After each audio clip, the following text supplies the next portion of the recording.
right, I'm gonna hit the record button. All right, Pam Slager, congratulations on your closing yesterday. Yes, Heather Thank you. Charleston had a closing this week as well. Congratulations. Yeah, thank you. I have a closing today, Bill. Marquia's got a closing today. Awesome. Beautiful, congratulations. Miss Donna Patrick has got so many deals I can barely even keep them straight. Can I just use you as a quick example? Yes, you can. I gave you a preparation, right? Yeah. Okay, Donna, I can't even, I can't, I'm like the proudest little like grandfather right now. Okay, Donna has been, aside from the fact that she's probably one of the biggest givers in this group and exemplifies the culture of being learning based and being supportive and participation and all of that. The fruits of your labor and your hard work are really starting to show up. So can you just make a quick list for all of us and let people know that if you just continue to do what we're saying to do, right? Have the conversations, grow the database, learn more and more and more, get out there in the field. Give us an idea of some of the stuff you've been accomplishing lately. So my focus has been doing open houses and door knocking around those open houses and using those open houses to kind of reach out to the neighbors, in addition to, by unrepresented buyers that come in. But my focus is really on the neighbors and trying to get listings. So that's what I've been doing. A lot of door knocking, a lot of open houses, trying to do one every weekend. So right now I have a buyer that's under contract. We made it through due diligence. Her appraisal was yesterday and we're headed towards closing. I have another buyer, a cash buyer that came from an open house lead. And we were second for a home here in Roswell. And now we have a binding backup agreement. So we've got our fingers crossed for that. One of the open houses I did out in Austell for an agent in the office, I've been nurturing 3 neighbors since that open house earlier this year. And there's been a lot of activity since that open house. That was like the first listing in that community. And there've been, I think 8 since then. And I have 3 neighbors that I'm nurturing, and one of them is hopefully getting ready to sign a listing agreement with me. We've been in communication. I had an appointment with her on Sunday, so it's looking good. I'm just waiting for her to sign on the dotted line. And I have another buyer that came as a lead through an open house, and the 2 buyers that I'm working with that came from open houses, these open houses were just a couple of weeks ago. So I think door knocking and open houses has really paid off. I have more people in my pipeline, some other neighbors who are thinking about selling their investment properties. So lots to work on and nurture over the coming. Beautiful. So I know that you were one of the first people to, I don't know if I want to use this word, but kind of buy into the visual pipeline, right?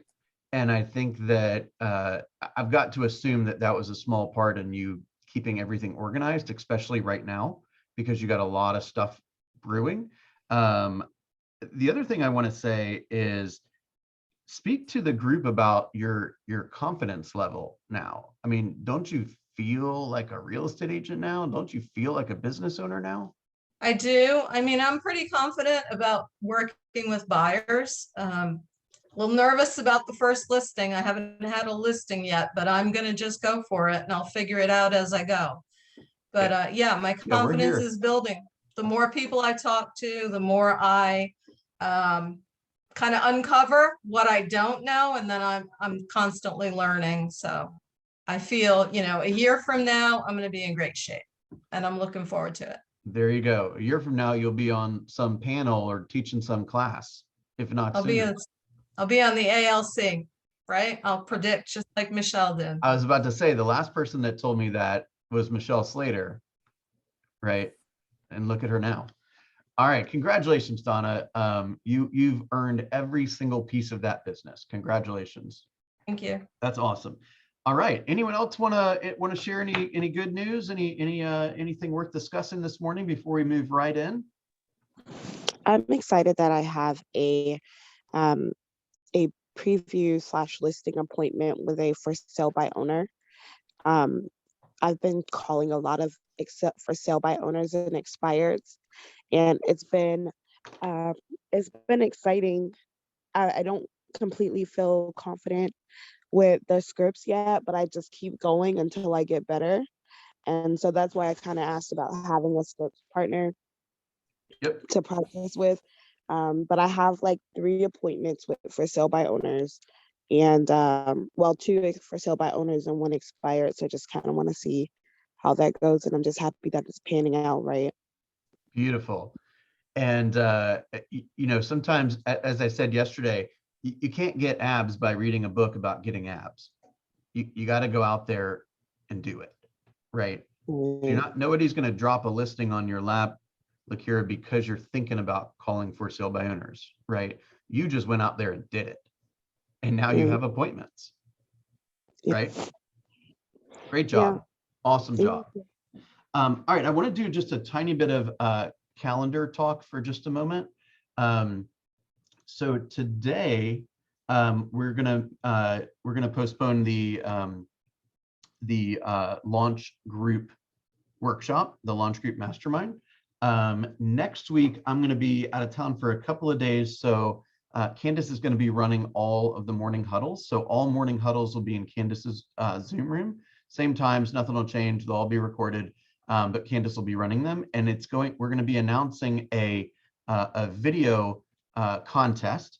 So Candace, are you in a place where you could speak about that for just a second? Yes, we did this before. This is a 5-day video challenge, and it's designed to help you start getting your presence on social media consistently, and it will end with a 12-month video content plan. Beautiful. And there'll probably be some prizes too. We'll be chatting about that. Thank you for those that read the email. There was a lot less than I was expecting, but there was a few that read the email. So don't forget to read the message that I sent out on Tuesday if you have not done that. And next week is also a special program I mentioned a couple of times, and it's been sent out a few times from the office. And I just want to take 10 seconds to tell you how important I think this is. Okay, Erin Kaufman is coming to Roswell on Thursday from 1 to 4. Thursday 1 to 4. I'm not positive it's going to be broadcast on Facebook because we're paying him to do it. But he has a program called the KW Effect, where it's kind of tough calling it a profit share class, honestly, because he talks very little about profit share. But the class is full of scripts and dialogues and helping you understand how to have a more intelligent and more purposeful conversation about Keller Williams with other agents or people that are in a different field and not happy, right? This was the great, trying to remember what phrase the media has used on this, but is basically what COVID did is it basically gave it kind of shook everyone up a little bit to reconfirm that they love doing what they are doing for a living, right? We've seen more people get into the business than we have in a long time. And we've seen more job changes, right? People that say, I don't want to do this anymore. I'm going to go do something else, right? And we know real estate can be incredibly fulfilling and incredibly lucrative, right? So there may be some really great workers out there that could really benefit from a career at Keller Williams, and you can obviously benefit financially from that too. So 1 to 4 on Thursday at the Market Center. I cannot recommend this enough. He'll probably make a joke about this, but I've probably seen that class maybe close to 20 times, and he'll probably give me a hard time for being his groupie, but he can call me whatever he wants. Okay.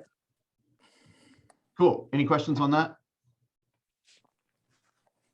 Okay, Candace, am I missing anything? Any announcements? Don't think so. I don't think so. Okay, let me share my screen with you guys. Okay. Okay. Okay, can you guys see this? This is the final of the six personal perspectives, and this kind of wraps it all together. Okay, let me help you kind of understand how this one works. This is called the being accountable, step number 6. Okay, and I'm gonna really want to take a moment to walk through this little graph here. Okay, is it fair to say that no matter how much preparation you do, how many things you thought through and had a plan for, no matter what how much time you spent making sure nothing went wrong, is it fair to say that something's probably going to go wrong for you? Right? The appraisal comes in bad, the buyer backs out, inspection found something that can't be dealt with. You know, buyer leases a car before closing and the ratios don't work anymore, right? Somebody doesn't show up for an appointment. Is it fair that something's gonna, kind of happen, so to speak? Hang with me now. Yes. Okay, thank you. Absolutely. I agree. Okay, so remember we've talked a lot about this idea of control, right? Can you control it or can you not control it? Okay, so if, for example, you said to the buyer, do not do anything with your finances without talking to me or the lender first in the next month, so that you don't botch this transaction and ultimately can't get the loan, right? And you say it to them nice and clear over and over, and they go and screw it up, right? So that would be an example of something. Okay, you can't control that. You've done what you could do to control it, and they just did whatever they did, right? Or the person doesn't show up for an appointment even though you confirmed it, right? You can't control that. You're not going to wake the guy up out of bed and make sure he gets dressed to come into the office. He just didn't do what he was supposed to do, right? So life is going to happen and reality is going to show up. And you basically have a couple of choices, okay? You can, hang on, let me show you. The left-hand side is going to be what they call victim mindset, okay? And in victim mindset, you tend to see the status quo showing up. Accountability mindset, being accountable, that leads you towards change. So let's walk through an example, okay? Let's see. Let's use a real estate example and say we have a low appraisal.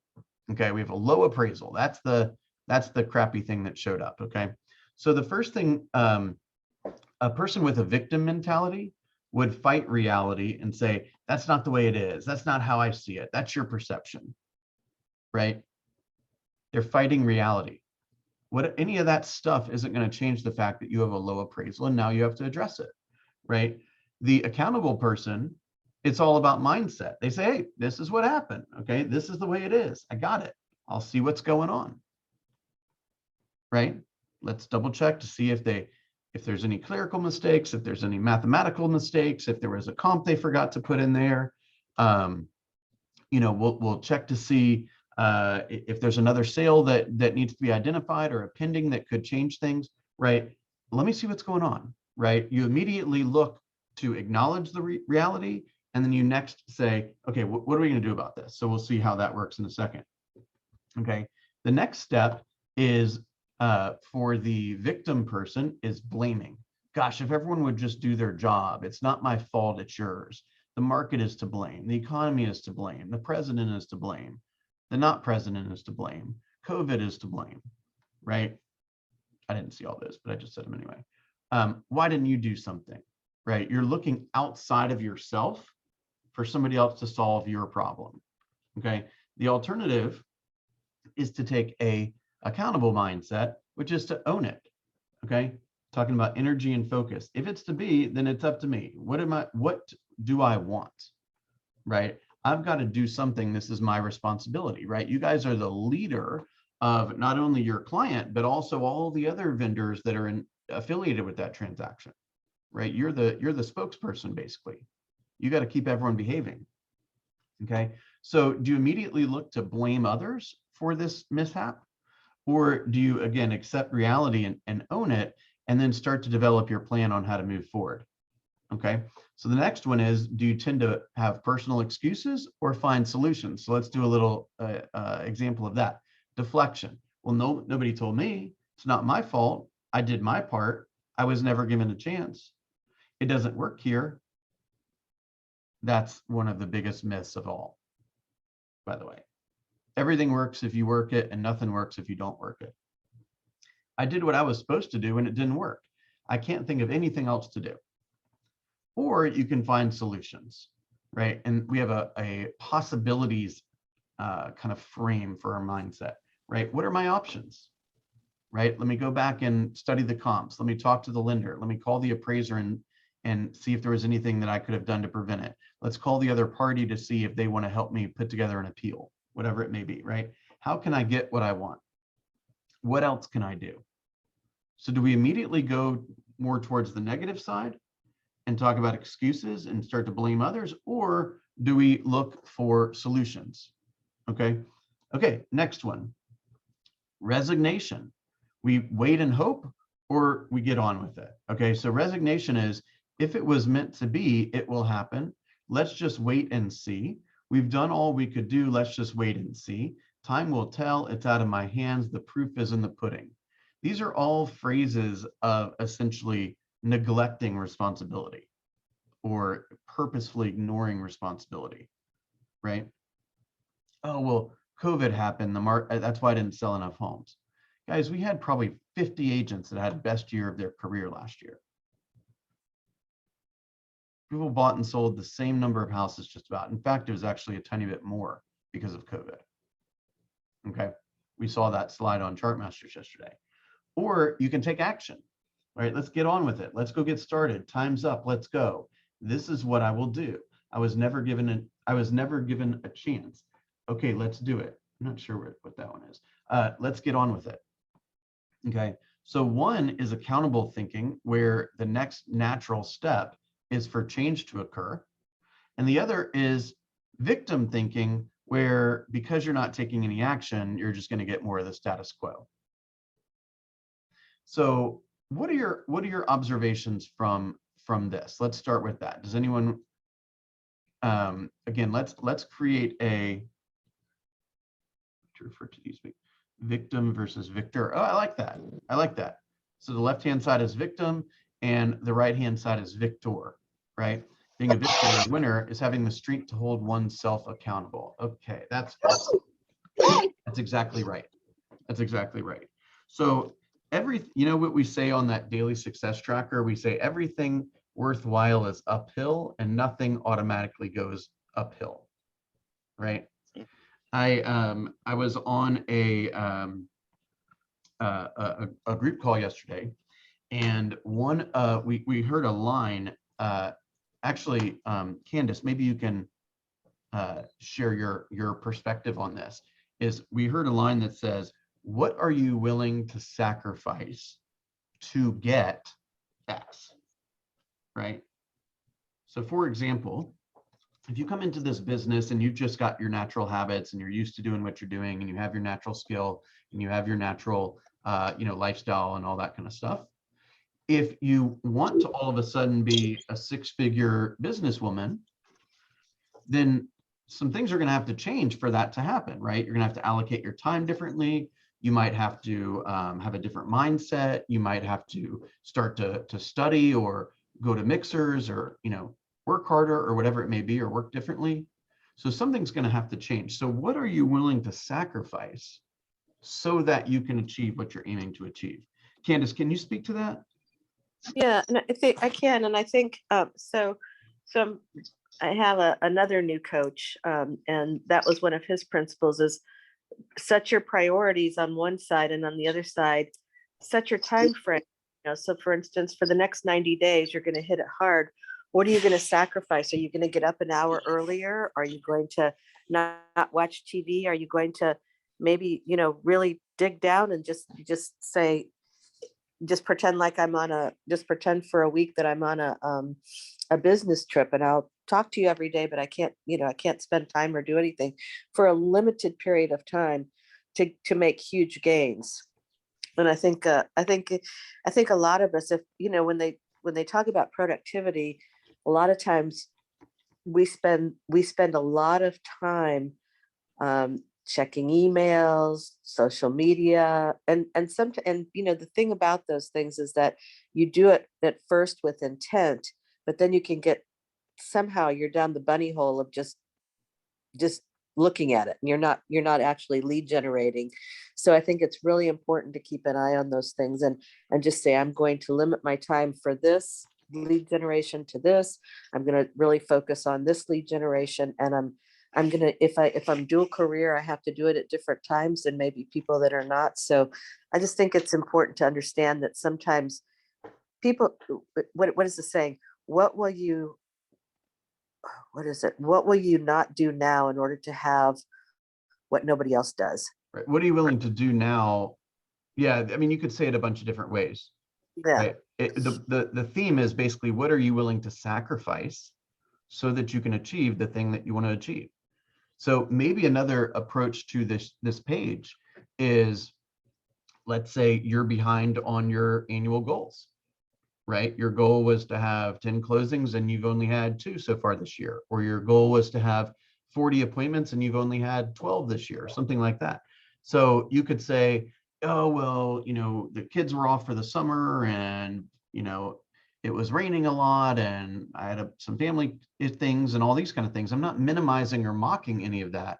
I'm just saying you have a choice. You can either use that as an excuse and nothing will change, or you can do something about it, right?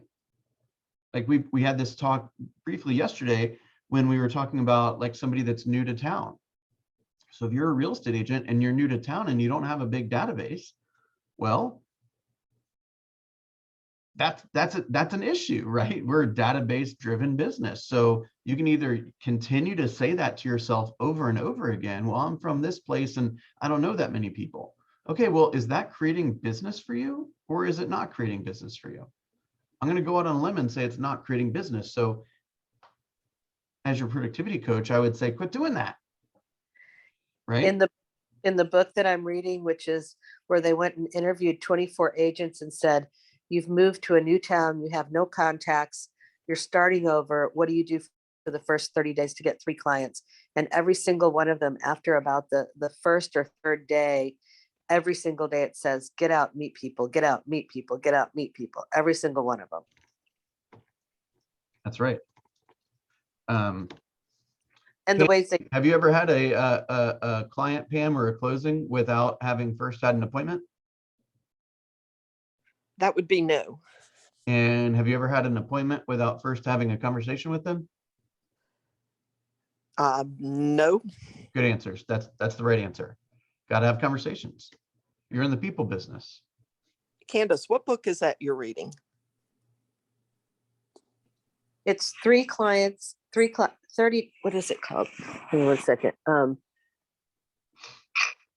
3 clients in 30 days by Krista Mayshore. Cool. Thank you for sharing that. Mhm. What did you guys hear or see when you kind of saw it in black and white, so to speak? And I want to say one thing first is I'm not going to pretend that I'm always on the right side. And let me tell you something, the successful people that you see in life, they're definitely not always on the right side. Okay. They fight this stuff just like the rest of us.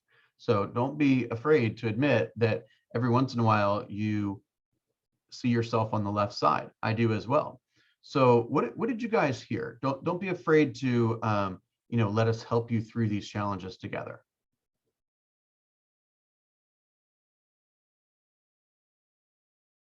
Come on, somebody. I also want to say there's no such thing as a straight line in nature.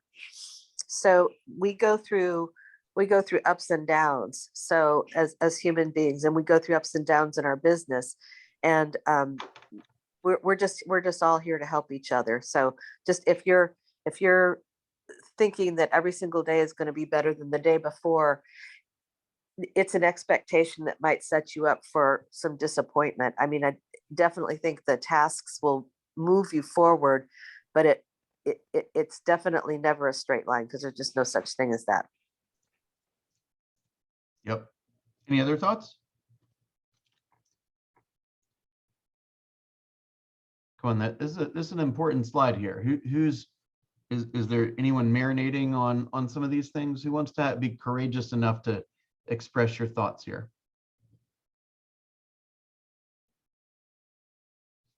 Man, you guys, come on now. My Lord. I just want to add one more perspective since nobody's speaking up.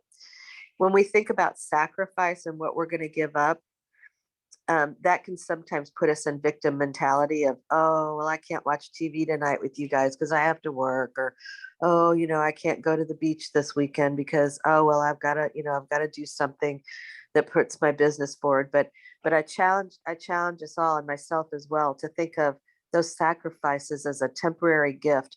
They're a gift for strengthening our will, for strengthening our character. They definitely are going to have results. So if your mindset around the sacrifices is a little wonky, you can do some work around that and get it in a better place. Right, like it manifests in language a lot too. So for example, you could say, I have to show a buyer a couple of homes, after work today.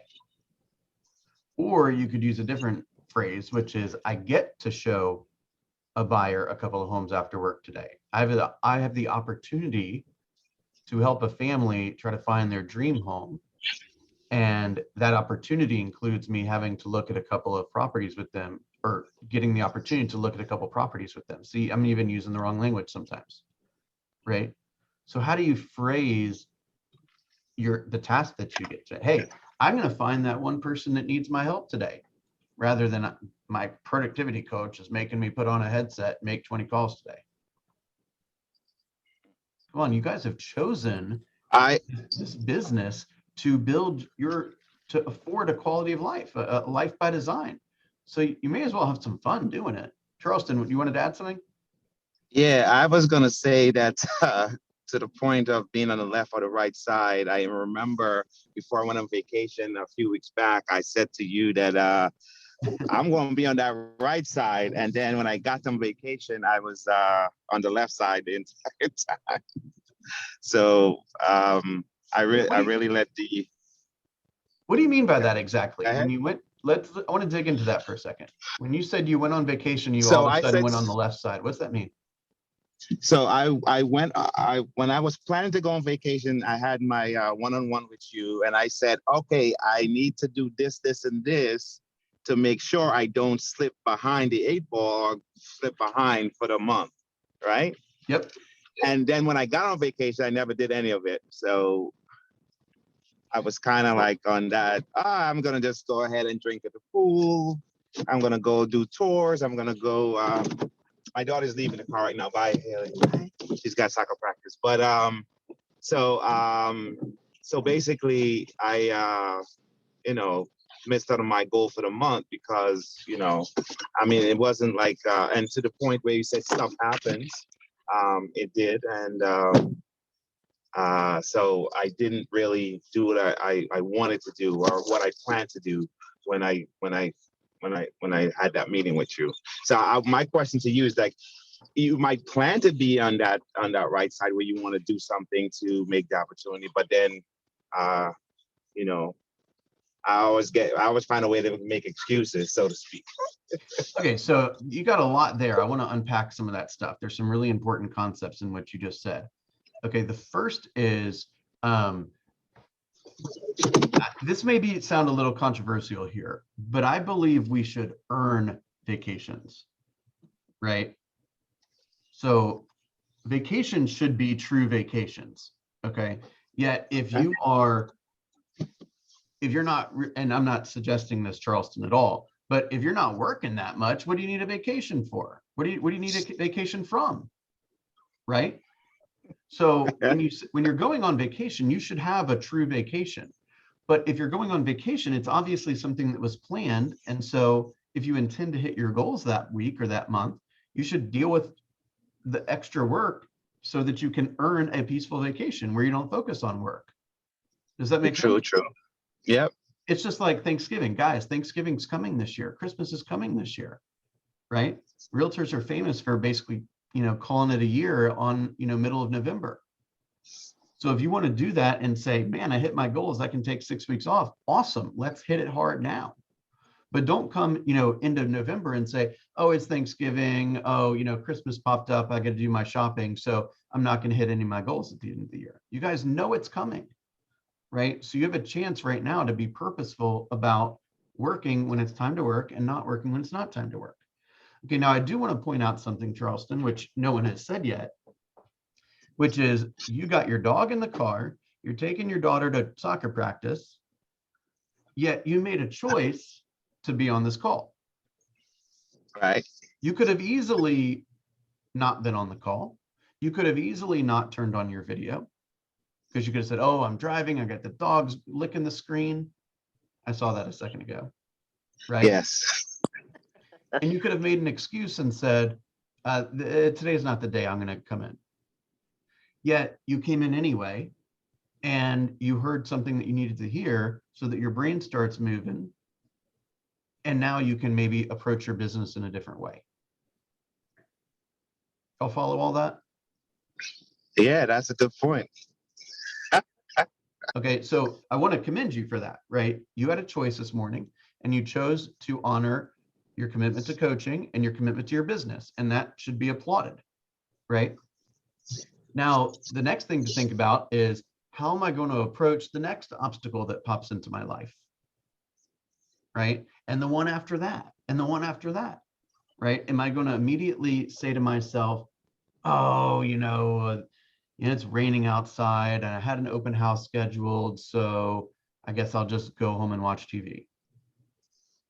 Or do you say, hey, I got a time block here. Is there anything that I can do to meet people during this time block or build my business during this time block?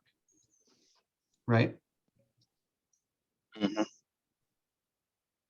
You could host, you could have the umbrella standing outside of the open house that you were going to host and do a Facebook Live that says, hey, I don't know if anyone's going to come out to the open house today because it's raining, but I made a commitment to my seller that I'd give them maximum exposure. So I'm just knocking on a couple doors today before, I head home.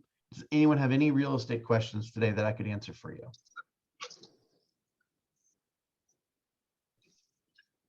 Right? All right, somebody give me some feedback. So, I love Bill, what we're I like- talking about. Charleston, you go first. Okay, I was gonna say, Bill, I like the idea of putting it. So you might have so in my example that I gave, I failed, but then you gave me an example that was positive, and then you said at the end of that, hey, what are you gonna do to make sure you overcome the next obstacle? And I think that's important that we learn from.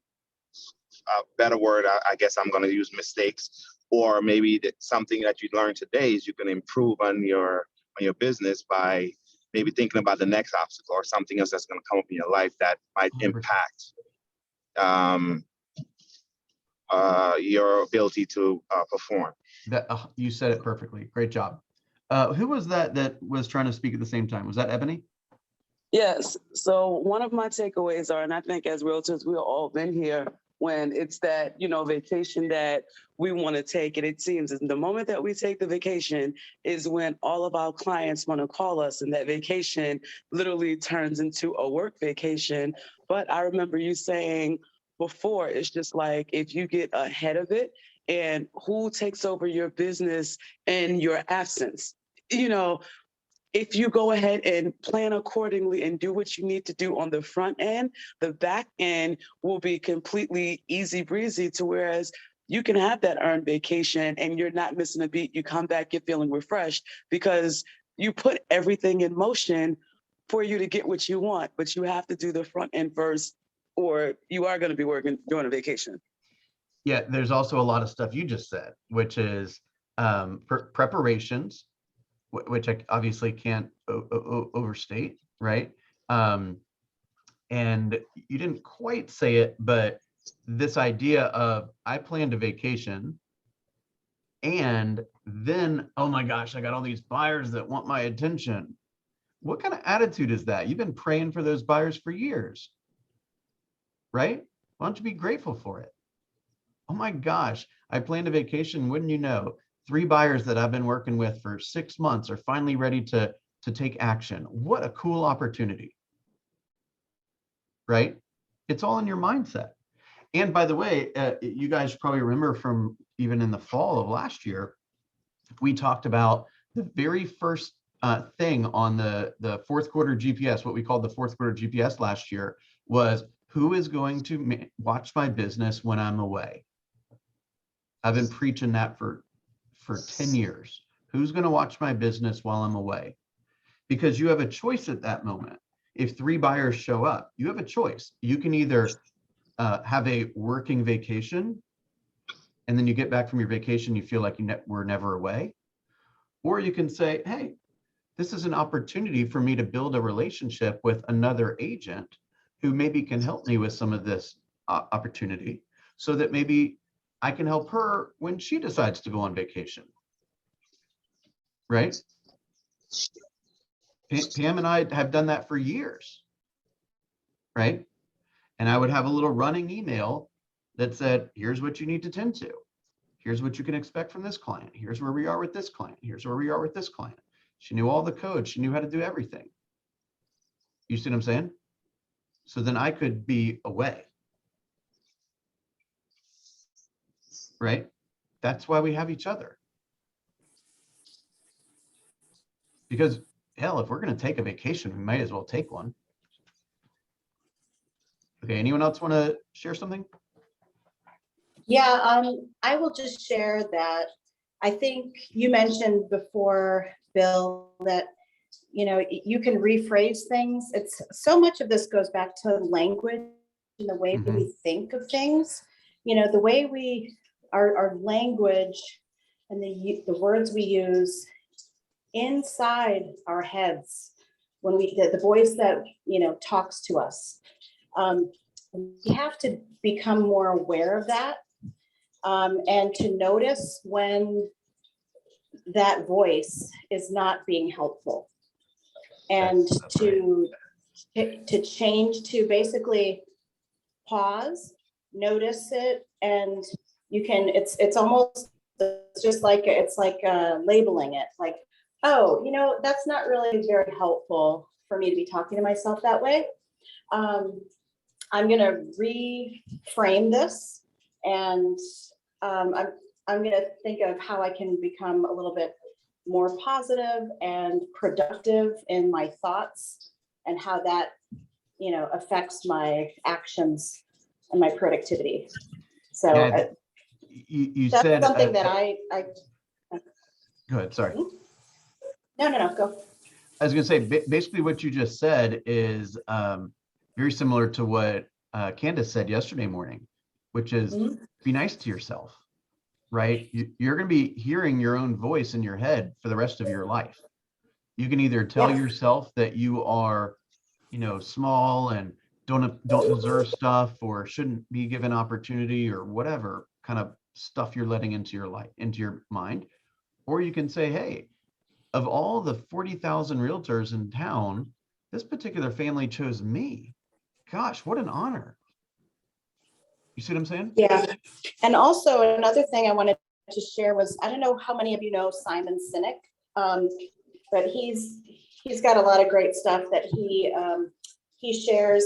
And he talks about, I know we're not talking about competitors right now, but he has this really insightful way of looking at, when we compare ourselves to other people, or perhaps other realtors, or, whoever it is, to not look at things that way. Because, when we look at other people and compare ourselves, and, we start to think, oh, like, I'm not where I want to be. I want to be like that, but I'm not like that. You have to stop to think about things as like, you're actually competing against no one else except for yourself. That's right. You're competing against your best self. Like, when can you get there? There's a video by Matthew McConaughey. He's accepting, I think it's an Academy Award or a Golden Globe, and he talks about racing to be, to reach his best self, or to, to become the person he wants to be. And, when is he going to become that? 5 years. Nope, haven't reached it. 10 years. Nope, haven't reached it. Looking at the things that you want to do, or the person that you want to become. It's not even about our actions. It's about the way we are with other people, but mostly that stems from the way we are within ourselves, and how centered we are, and how aligned we are with our values, and and that's going to be a huge impact. Wow, Corey, that was awesome. That every single word you said was awesome. I couldn't agree more. Thank you. I gotta go now. Thanks. Let me read you one more quote and then we'll call it a day. Drop the mic. So it says, everything in my life is a result of my choices and actions. I own my life. Accountability, this is what an accountable person says. Accountability is also a tool for continually changing the results in your life in those areas that matter most, which are your top 20%. A person who is accountable in their top 20% says, I own my life, and in certain areas, I want to continually improve my results, and I will be purposeful, and I will be learning based as I continue improving. It's all up to you, right? And we're going to deal with a lot of challenges, right? And you get a choice to determine, are you going to let the challenges prevent you from your goal, or are you going to let the challenge, inspire you and give you some extra momentum and give you some extra confidence, right? And one thing Corey mentioned is, you guys got to be really careful about this, particularly new agents. Don't compare somebody else's chapter 20 to your chapter 1. Like, they were new at one point also. But make no mistake, if you want to be, Carrie Veal or Aubrey or whoever, you got to ask yourself, am I willing to make the sacrifices that they made to have that success? It didn't just rain on them. Okay. They went out and took control over their business and their opportunity. That makes sense? All right, you guys, I appreciate your time. I think this one worked really well. Corey, I'm gonna have you teach a class coming soon on all that you talked about. That was spot on. Y'all have a wonderful weekend. Thank Bye, you.